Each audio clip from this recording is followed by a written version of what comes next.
Hello, lovely people. It's Jenny. I just popping in with a quick little antique mall haul. So I went to this antique mall, and I'm actually not going to mention it in this particular video because I am trying to get an antique booth rental there, and they're pretty good about scouring the internet with anything with their names. So I don't want to jinx myself. So that's the only reason why I'm not mentioning the actual name of the antique mall, but I will at a later time. So I submitted an application. I haven't heard back from them. So I know, I'm in the Los Angeles area, so it's highly competitive here. Also, I can imagine that the booth rents are going to be more expensive as well. So, but, fingers crossed. So I did go because, I wanted to see if I could find anything there for resale.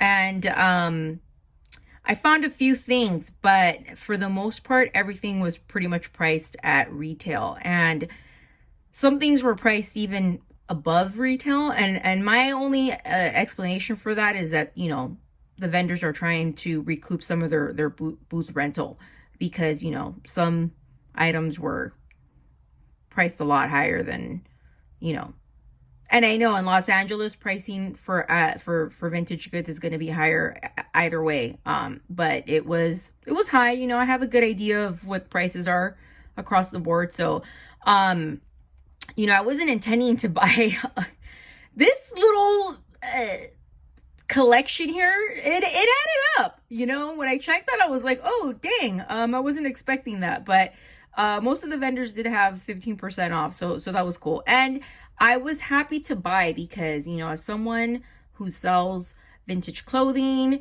and vintage collectibles and hard goods, I know what a great feeling it is when someone buys one of your items. So I did feel good about supporting these vendors. And obviously, the items, I like them. So I always say if it doesn't sell, at least I can enjoy it in the meantime, and then I'll figure out what to do it. So you'll see there's that put house in the back. I did feature that in my previous video. I did get that at the antique mall, and that was one of the higher priced items, but like I said, I couldn't leave that behind. There were some really great booths there. I was only there for maybe not even 2 hours, and I didn't even scratch the surface of the location. And it was really rainy that day. There were leaks, so I just, it was a cold day, so I couldn't stay as long as I wanted to stay. But anyway, let's get on with the haul. So part of the reason I'm posting this too is so hopefully you guys can help me identify some of this glass. I'm pretty sure this is, I know that this is Viking. It wasn't labeled as Viking, but I'm pretty sure of it. And it's got a beautiful, beautiful, look at that. I can't remember the word that's called right now. The cadmium. Okay, and it's dusty. It needs a dusting. So I was really happy about that. That was beautiful, a beautiful find. So I got these three pieces of mid-century art from the same vendor. They had a lot of like good glass.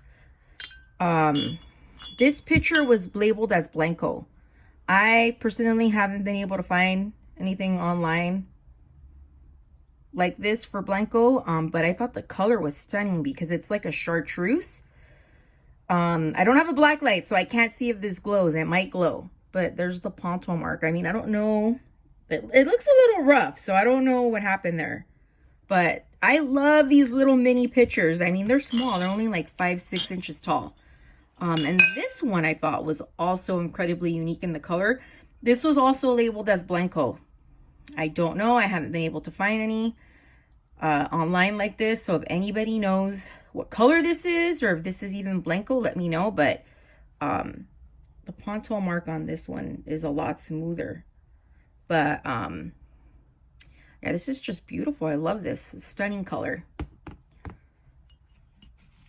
Okay. A different vendor. I went to go visit a couple of vendors that I do follow on Instagram, and I was able to get something from one particular one. These are, mid-century modern hors d'oeuvre appetizer forks. So these are really cute. Fortunately, I didn't realize one was missing, so I don't know. I don't know what happened here, but for the most part, these are brand new. They're in the package, so I thought these were really cute. I mean, mid-mod is pretty much my vibe. I always say I'm trying to get away from it, but I always get reeled back. I still, like I said, I still bought Christmas.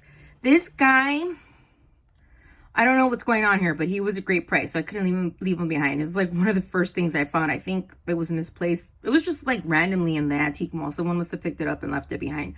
So it's very clean and very, very new. So I don't know if maybe they bought the heads. The heads are vintage, and then somebody made this. Honestly, I don't know. I mean, it did have a tag, but it was cut off. But you know, he does have wire legs and there is some piping there. I don't know. This guy just very, very new. So if anybody knows about these guys, or if any company made these like later on, like if these are if this is from the 80s, from the 90s, or if this perhaps could have been, you know, dead stock from the 50s or 60s. But I mean, this is literally like, it looks brand new.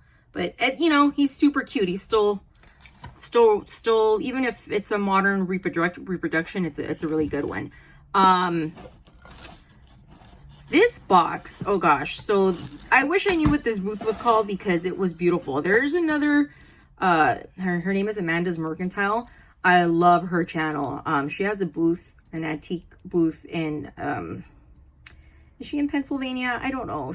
I'm sorry, she's on the East Coast somewhere, but her aesthetic, it's really beautiful. It's not necessarily my style, but she has an incredible booth, and the way she styles it and all the work she puts into it is pretty stunning. I would call her decor. I don't really know even what style it is, but there was a booth at this mall that I walked in there and I was like, wow, totally reminded me of hers.